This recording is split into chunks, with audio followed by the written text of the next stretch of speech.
Aloha. Welcome to the very first show of Hawaii is My Mainland. I'm Kawi Lucas. And today we are starting with a very dear friend of mine, John Osorio. We have just come from the funeral ceremony for Lena Ala Ainikalaga, who is in large measure how I know John through his wife and I danced together in a halau at our church, and that was started 20 years ago, and we've just become great friends over the years. And so when I got this slot from Jay last week, John was the first person I called. I didn't know last Friday that the Department of the Interior was going to make an announcement on Monday that would bring to light a dizzyingly complex issue. And I am so glad that we have John here to help us unravel the Department of Interior announcement. But before we get into that, I'd like to watch a clip of John and his children, Jamaica and Duncan, at the Ho'olaulea recently in Waikiki. And this is the introduction to John's song, Hawaiian Soul. And it is a good message and why I'm here right now. 1977, we're trying to stop the U.S. Navy from using Kaho'olawe Island as target practice. And they went to the island in March of that year and were never seen again. George and Kimo are remembered by Hawaiians in these islands, not just for standing up for what they believed was right and true and beautiful about these islands, but insisting that the rest of us do the same. George had this wonderful saying he would say everywhere he went to talk. He said, do your homework. Part of his legacy was telling people to do their homework, right? And if anything we can do today with these songs, hopefully it inspires everyone here today to do their homework about Hawaii and take another step and learn a little bit more about this place that we all love.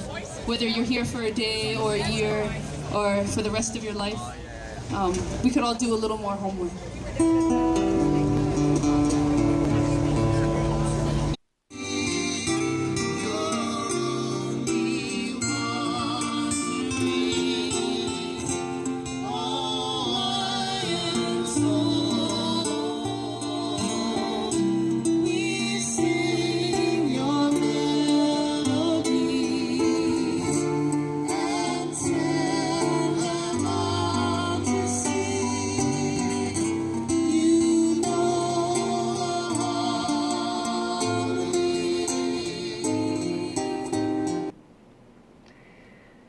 So John has been my kumu at Kamakakuokalani Center for Hawaiian Studies. That's how I began doing my homework, as Jamaica said, in earnest.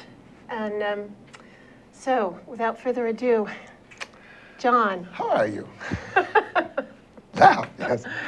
It's really interesting to find ourselves here in this downtown tower talking about Hawaiian sovereignty, but it's a good time to have this conversation. Yes, I'm very grateful to all the powers that be that allowed this to happen this week. And just coming from Lena Ala's service, where I don't know how many people were there.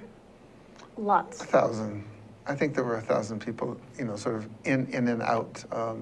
There were hundreds of people under the tent, and dancers from perhaps a dozen halau, perhaps more. And it was really amazing that right at the end, they danced Awa'ia. And Awa'ia is this amazing mele and hula that was composed about the chief from Maui, Kamalalawalu. And it says basically, hold fast to the land, hold fast to the land. It's a real good way to begin, I think, this conversation today. I quite unexpectedly found myself absolutely weeping throughout I'm going to try not to do that right now. Okay. Let's not do that. Let's We not have- do that. Let's laugh. We have work to do. We have homework to do. We have homework to do. Okay, so Professor Osorio, in the summer of 2014, representatives from the Department of the Interior issued what they called an advance notice to propose rulemaking. Can we talk about what this was for and the meaning of their recent announcement of rules? Yeah, so last year in the summer, we were told actually that a group of basically commissioners were coming from the Department of Interior to conduct, sort of listening sessions. I guess we could call them hearings, but they were really listening sessions to get some sense of whether Native Hawaiians, Kanaka Maoli, wanted the Department of Interior to create and publish rules, basically administrative rules, that would allow the United States government to extend federal recognition to a Hawaiian government. And this announcement came really sort of at the end of a really, really sort of tumultuous kind of number of sessions that had taken place in the Office of Hawaiian Affairs, that were taking place in public over the Kanai'oluwalu, the Roll Commission, finishing its role, having basically, gone through, 3 years of collecting people's signatures and enrollment on the Native Hawaiian Roll, and everyone and those agencies sort of preparing to take the next step, to use that enrollment as the basis for creating a reorganized Hawaiian government. As you know, there is a fairly sizable independence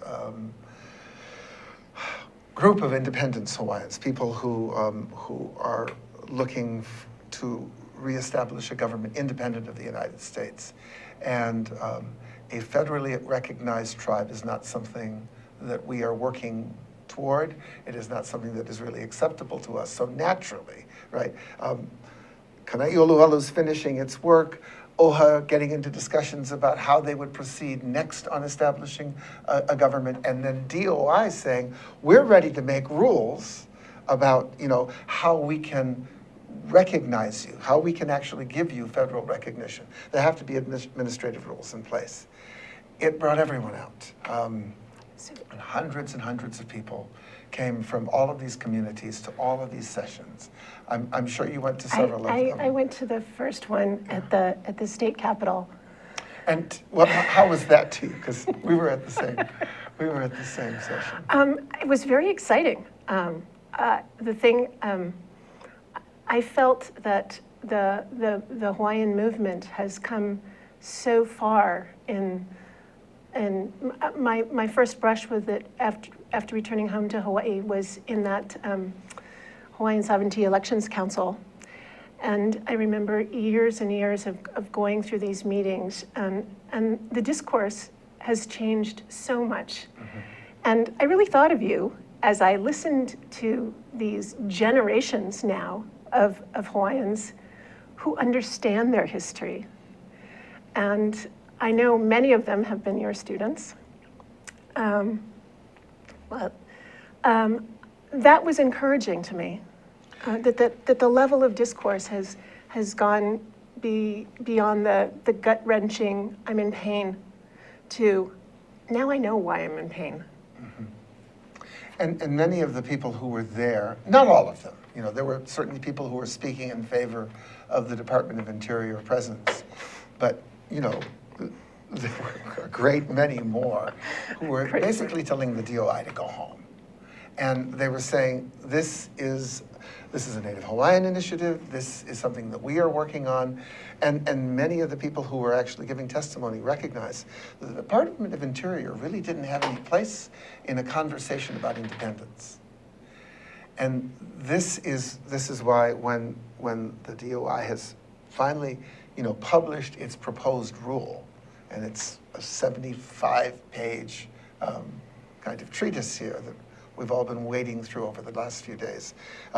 It came as such a surprise when the DOI said that there was overwhelming support for the DOI rulemaking.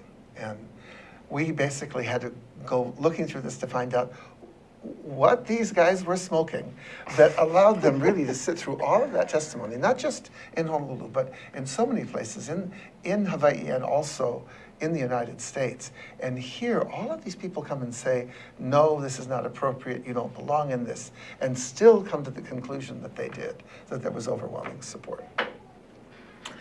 And what we discovered is that the DOI basically dismissed any testimony that came from people that said Hawaii is suffering a prolonged period of American occupation, that what we're dealing with here is the illegal seizure of a lawful, legitimate, right, constitutionally created government, kingdom government, that was recognized by all of these countries that had treaties with the United States. And you guys basically came, you invaded us, you took us over unlawfully, and we're just waiting for you to go home. We don't want to be your new Native American tribe. We want you to go home. And whenever the DOI heard that testimony, they said, you know what, that really doesn't apply to us because we don't deal with issues of real nation to nation. We only deal with, Native people living under the plenary power of Congress, Native people basically acting like other Indian tribes. The DOE does not have any kind of jurisdiction to offer recognition to an independent country. So they said, we discounted all that testimony. We learned some things from it, but we didn't count it.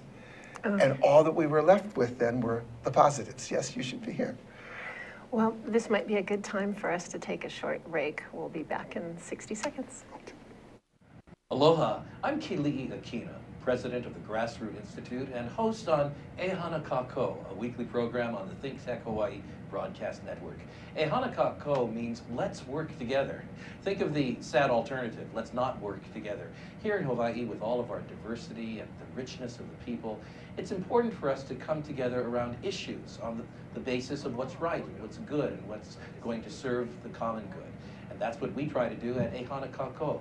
Every week we interview movers and shakers, people in government, business, and other sectors of society to talk about how to create together a better government, economy, a better world here in Hawaii that can bless the rest of the world.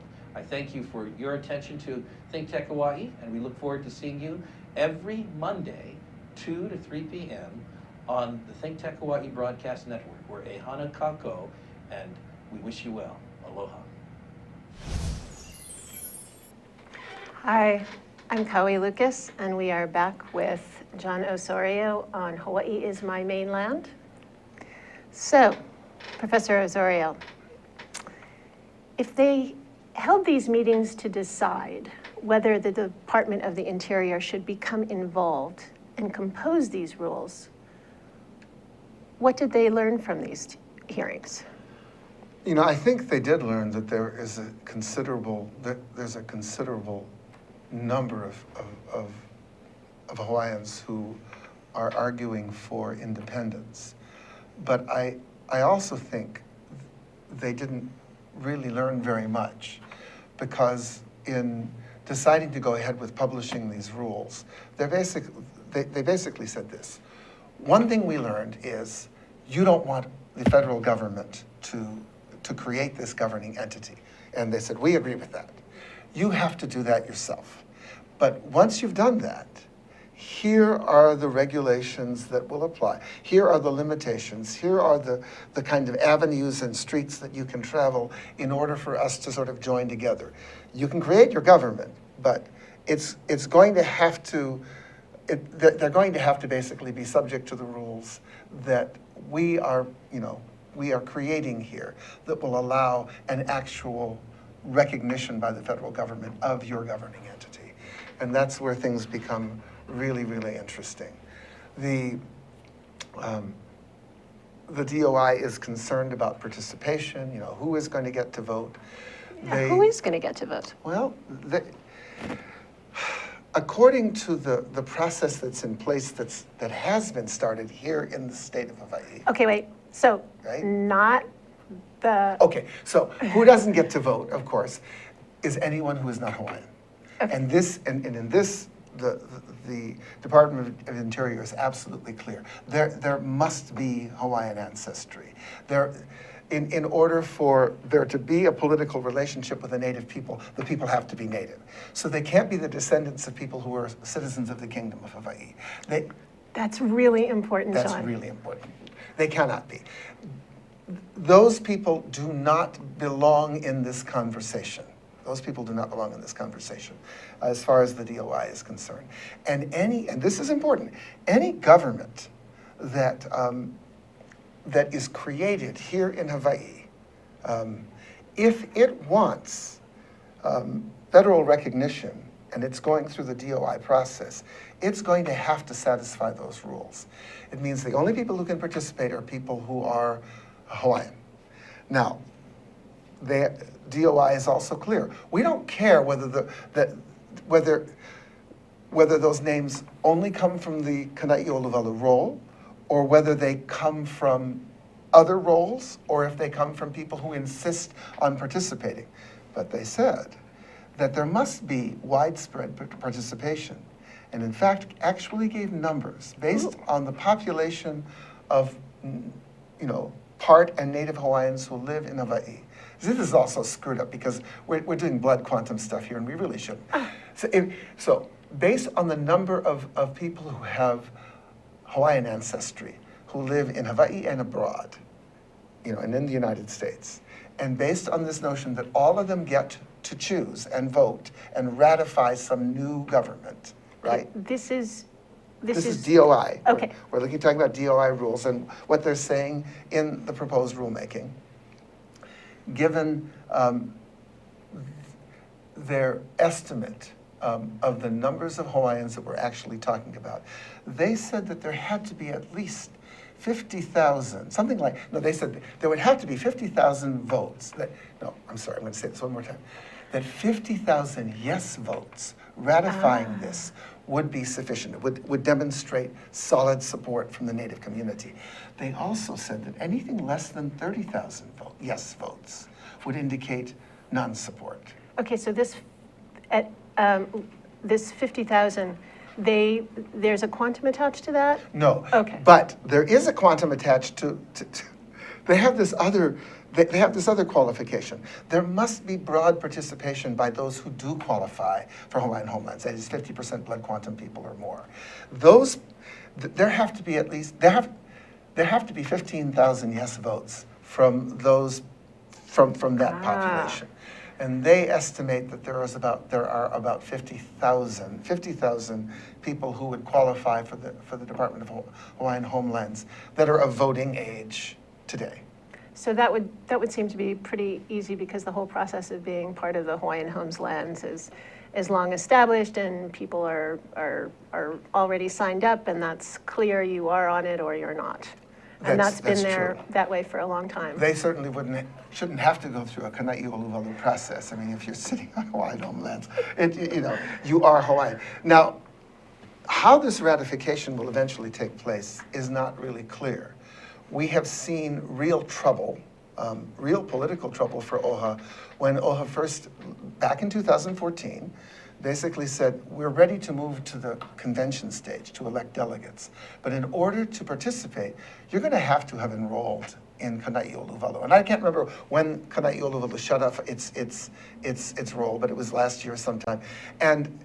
And before Kanai'olavalu shut down its role, they were issuing statements like, hey, you better sign up now because otherwise you're going to miss your chance. You're going to consign yourself and your descendants to not being recognized as Hawaiians. That was so hard for me. Oh, But John. it was nonsense. I know. Well, thank goodness I know some people like you, John, who may let me release that fear-mongering. So that process came to a close. Kanai'olavalu, came to a close. The role then becomes, this all starts from a state from state legislation, passed in 2011 and signed by the governor. It's called Act 195, and Act 195 is what authorized the creation of this role, and then ultimately authorizes this convention, which is supposed to take place. We're supposed to be electing delegates this fall, and the convention will take place sometime in the spring of 2016. 2016, Right, okay. right, this next spring, coming up. So this process is in place. Act 195, this state legislation, created all of this, and it has brought us to this point where we have people who have enrolled, some willingly, many unwittingly, because after 2.5 years, Kanai'olavalu had only signed up something like 23,000 people of, Hundreds yeah, of thousands. 300,000 people. So they'd only signed up to 23,000 people. So basically, they authorized the rollover of Kauinoa and other Hawaiian databases into this. So a lot of Yes. people wound up being enrolled in Kanai'olavalu unwittingly. They didn't know. And to this day, it's possible that a lot of people don't know that they're actually on this roll. Do you happen to know if there's some way to find out if you are? Yes, you can actually, you can go to the Kanai'olavalu website, which I think is still in existence, and you can click on, you can enter your name, and you can see whether or not you were enrolled. Well, I have several failed attempts at enrollment, and the last one was just a couple of weeks ago, not with Kanai'olavalu, but Na'iaupuni. Are we ready to talk about that? No, I think Okay, I think if let's stay we with could, if the- we could stay okay. with what that's actually one problem among all of these problems, and the biggest difficulty here is that we are looking at a number of people who are heading full bore to a convention. So we have this roll now. As of October 15th, you will not be able to enroll on the roll. As of October 15th, they will then begin the process of electing delegates. And delegates have already put themselves forward. I don't know how many there are because I didn't count them, but there's clearly more than 100 of I these think I people. read 219, but I'm happy to be wrong. I think 7 are supposed to be allocated to the entire United States. United States, yeah. Yeah, so 40 delegates, and we want to sort of focus on this. 40 delegates, some of whom are representing, how big a role are they actually representing? Are they really representing 110,000 people who is what Kanai'olavalu says signed up? Or are they really only representing the people who willingly signed up and knew? So are they really only representing maybe 30,000 people?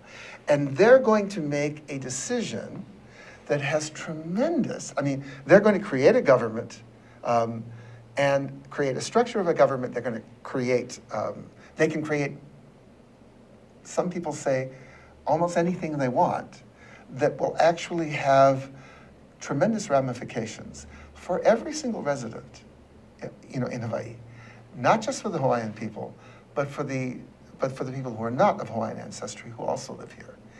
And this is something that, and okay, if they create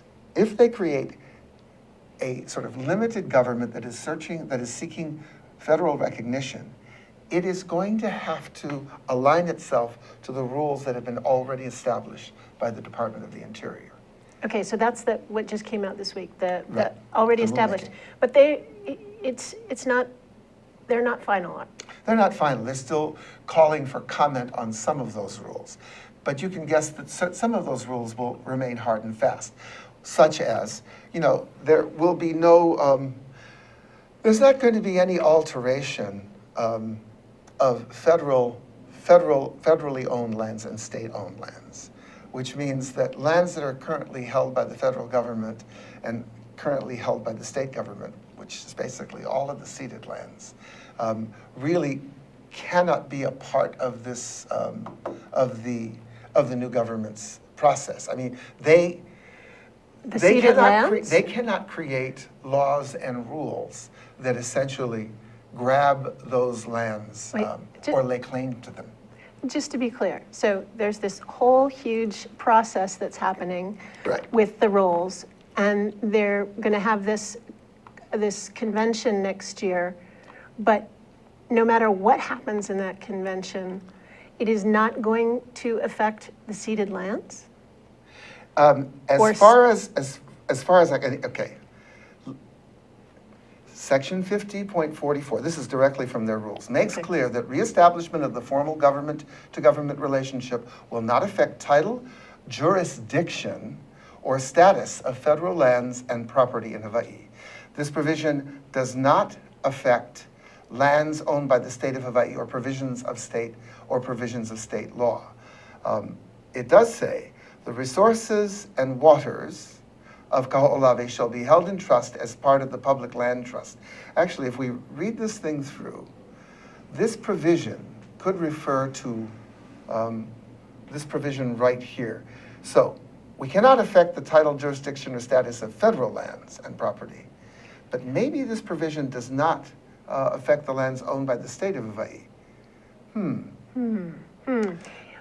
You know, John, can we take a little pause and you Yes, can let's ponder take a that? pause. We'll be back shortly. Okay.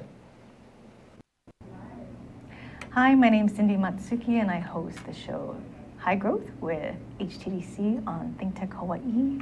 This is the show where we talk about all things tech, innovation, entrepreneurship, and manufacturing, because there's so many things going on in Hawaii and more people should know about them. So this is the program that you can come and find out about all the things happening in Hawaii.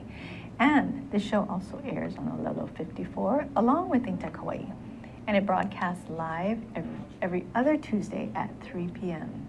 So don't forget, check out the show Tuesday, 3 p.m. every other week. High Growth with HTDC. Thanks. Hi, I'm Jay Fidel. That's Ted Ralston. You know, Ted is the host of Where the Road Leads. It shows every Friday from 4 to 5 p.m. It's about technology. It's about how people collaborating and solve problems with modern technology. It's where the road leads. We all know that. We should all be listening. Join us there, 4 to 5 p.m. every Friday. Now, what about that do you agree with? All of it. I knew he'd say that. Aloha. Say aloha. Aloha. Good. Aloha, this is Alice V. Hagen from Think Tech Hawaii Business Education Spotlight. My show is a bi-weekly show on Thursday from 3 to 4 p.m. We invite interesting people, entrepreneurs, fascinating leaders who contribute to the social economic well-being of our state. Please tune in to my show, Business Education Spotlight, Think Tech Hawaii, bi-weekly, Thursday, 3 to 4 p.m. Aloha. Aloha, welcome back to Hawaii is My Mainland with Kaui Lucas, and my guest on this premiere show is Professor John Osorio from Kamakakuokalani Center for Hawaiian Studies at UH Manoa. So, John, do you want to finish up where we left off, or shall we move on to our next? I think we should move on to the next one, and I may come back and talk about this provision one more time before we finish. Okay. So, do you think it's possible for Na'iaupuni Convention to produce an independent government for Hawaii? I think it's an important question because Na'iaupuni has made it really clear in its sort of in its public statements. If you go on to its website, it's clear that they are projecting this notion that whatever kind of government gets produced by these 40 delegates, whatever they choose to do, will be something that, you know, that could move forward. But if they do that, of course, they will not be availing themselves of the DOI rulemaking process. And the Department of Interior, you know, we need to look at these things as two separate things, although Okay, many now I people want think you to that they are. redefine each one for the people who just turned in. The Department of Interior rulemaking process are the rules that were created basically by the Department of Interior after they did their consultations here in 2014. Okay. These rules are the rules that would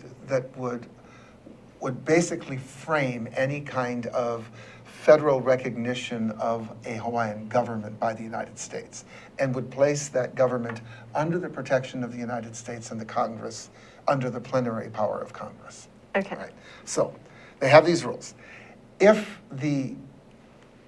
Naiyaupuni in this convention produced... So just a quick recap So of who, Naiyaupuni, and actually we should talk about Naiyaupuni. Naiyaupuni is a group of volunteers, and it's basically a nonprofit organization that was created after the Kana'i Oluwalu process was done, and the role was created.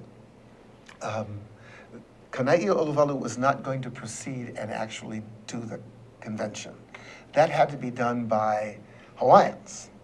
Now, the Office of Hawaiian Affairs basically stepped in and looked around for a group of Hawaiians who would be willing to take this thing forward. And this organization was formed. It contains a number of heads of different sort of Hawaiian agencies, some fairly high-powered people.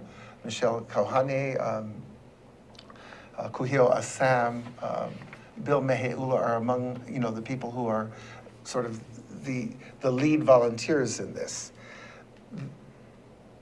Funds for carrying this thing forward, however, have been provided by the Office of Hawaiian Affairs because OHA was mandated by the state to pay for the Native Hawaiian role, which they paid, we think, somewhere in the neighborhood of $4 million. oh my, And then another $2.8 million has been supposedly allocated to cover the costs of this convention. Remember that all of the delegates who participate will be given per diem, their travel will be paid for, and they will be paid $150 a day. So, and the election is part of this budget too? yes, the election is part of that. I think it's part of that Is this- 2.8 million. Do you happen to know if it's, I mean, how's this going to happen? Is it going to be a mail-in or is it? I didn't sign up, so I can't tell you. Oh, I'm glad you mentioned that. I have no idea. But I do know that, once this thing produced, and then the question you asked was, what if they create an independent, what if they create a government that calls for a separation from the United States? Well, the DOI doesn't count at this point. DOI basically steps back and says, you can't deal with us because we don't do that. And then the question will be, how then will this government proceed? And bear in mind some really, really important things. First of all, in order for them to create that independent government, they're going to have to get through a whole lot of political differences among the delegates on that convention floor. Because, when you look at the people who are actually applying for this, there are a lot of old federal recognition people that want to be delegates, that have some experience, that may get elected. I don't know whether there'll be a majority of independence people who will steer the convention in that direction. But let's say they do. Let's say they do, and what actually gets created is a demand for independence from the United States. Then what? Then what? Who has held these conversations with the rest of the near 1 million people who live in the Hawaiian Islands? Who has had that conversation with them? And who has had that conversation with the people that, like you, have not, and me, who have not signed up and yet are actively and vested and interested? In other words, 40 delegates representing perhaps 100,000 people, if they were to create a government that called for the separation of Hawaii from the United States, what kind of political work would they have to do in order not to create tremendous concern, anxiety, even fear in the Hawaiian Islands? Where is the groundwork, where is the education that reaches out to non-Hawaiians and says, you know what, we would be better off. This is where we should be. We are not really American here. Look how many of us are, come from other parts of the world. We would be better off as an independent country. Hawaiians, to a certain extent, have been having that conversation among themselves. But who has been talking to the non-Hawaiians? Well, I want to bring in my last question. Well, maybe it's not the last question, but the next question. Is there an existing contemporary model of government that you think could justly serve the Native Hawaiian community, the descendants of citizens of the Hawaiian Kingdom who are not Native Hawaiians, and the rest of the population living here? Just what you were addressing. Do you have a vision, a dream? The Kingdom of Hawaii between 1864 and 1887 was exactly that kind of country. It had a very strong monarch, it's true, and the legislature was composed not just of elected representatives, but it also was composed of nobles that were appointed by the king, that's true. It was also only limited to male votes, but in the 19th century that was probably true of, well, that was true of most countries. But at the same time, the electorate was open to everyone. There was no discrimination on the basis of race. There were close to 2,000 citizens But women could vote. of right? Hawaii. No, women could not vote. Oh, I Women could not vote. misremembered that. So there are all kinds of problems with that government, but But you they know, could have a queen. it was open to people who were not Hawaiian, and there were close to 2,000 Haole citizens who had sworn allegiance to the king, or whose parents had, and were eligible to vote and did and run for office. There were 400 Chinese citizens. The kingdom was available to anyone who was literate, male, of age, and willing to swear allegiance to the king. We've replaced this basically with a different kind of government. But the United States, the American government here, is not any more liberal really than that kingdom was in terms, and it doesn't look after our people better than that kingdom did. And when we look and see today how much of our economy basically is open to other people basically investing in real estate, driving up the cost of living here, making it more and more difficult for people who have lived here for generations, and in some cases for thousands of years, ancestrally. When we see how difficult it is for people to actually live in this place and how much of it is being sold, we do, ask ourselves, would we not be better off as an independent country? Would we not have better control over our environmental laws, over laws that have to do basically with land ownership and land sales? The kingdom was a stable government. So, going back to your earlier statement that the ceded lands, state government lands, are not going to be under discussion. Well, it Available. depends on how you read this particular thing. And as I was reading through it, I thought that they were conflating the two. They could be saying that the provisions that they're talking about that protect federal-owned lands do not apply to the state, and therefore perhaps the state-held lands are up for grabs by this governing entity. I'd be interested in seeing what other people think of this particular rule, and that will be worth talking about in the next few days. Can you dream of a process that is more equitable for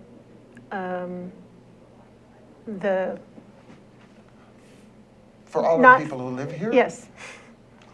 In the different categories. I mean, there really are. I mean, there's the Native Hawaiians, and who are Hawaiian homelands, and have that blood quantum, and then there are the Native Hawaiians who are less than that, and then I call them political Hawaiians. The descendants of the denizens, the people you were talking about, the 400 Chinese, and then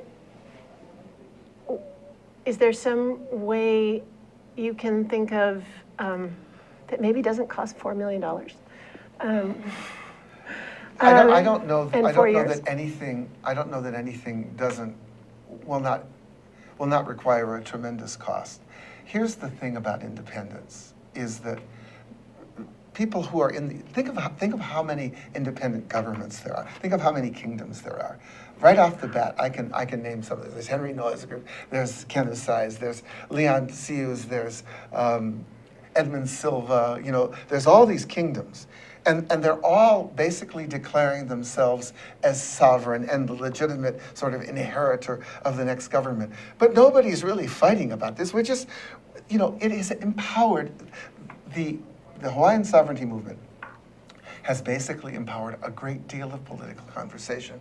It's empowered a great number of cultural renaissances in Hawaii. All of those things have been happening together. We did not ask for the state to come in and say, you must all be unified. And by the way, that process, Act 195, it didn't unify anybody. It's proving to be incredibly divisive. Wow. Yeah. Because now you have people from different independence camps saying, maybe I better join up and see if we can't move this toward independence. You've got people who are FedRec people, federal recognition people, who have been supporting this process for the last 4 years, now maybe starting to feel betrayed because the leadership of Na'ia says, hey, we might actually move to independence. I mean, what is the floor of that convention gonna look like? That's a good question, John. And we have to wrap up. And you know what, John? Something tells me this is not the last time you and I are going to be sitting here having this conversation, or having the conversation about this subject. Well, maybe we should have that over beer. Can we drink beer after we do this here?